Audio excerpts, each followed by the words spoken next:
ओम श्री गणेशाय नमः। आज का पंचांग 30 अप्रैल 2025 बुधवार, अक्षय तृतीया, श्री बसेश्वर जयंती, बद्री केदार यात्रा प्रारंभ, विनायक चतुर्थी भी है आज।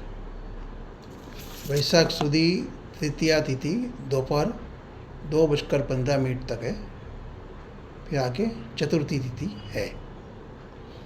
नक्षत्र रोहिणी नक्षत्र शाम 4:19 तक, फिर आगे मृगशीर नक्षत्र है।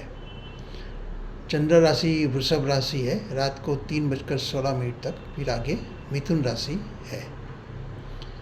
दिशाशूल उत्तर दिशा है। राहु काल दोपहर 12:35 से 2:11 तक है। राहु काल में 12 बार ओम नमो भगवते वासुदेवाय नमो नमो का जाप करने से राहु काल का जो दोष है वो निकल जाता है।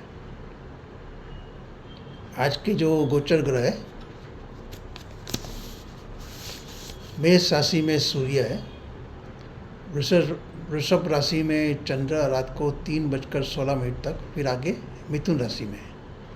कर्क राशि में मंगल, कन्या राशि में केतु है, मकर राशि में प्लूटो है, मीन राशि में बुध शुक्र शनि राहु और नेपच्यून है। बुधवार के जो मंत्र है, ओम बूम बुधाय नमः, ओम राम रावे नमः, ओम ह्रीं श्रीं शांति नाथाय नमः। स्वामीनारायण मंत्र, नारायण नारायण स्वामी नारायण, नारायण नारायण, जय जय जय श्री राम।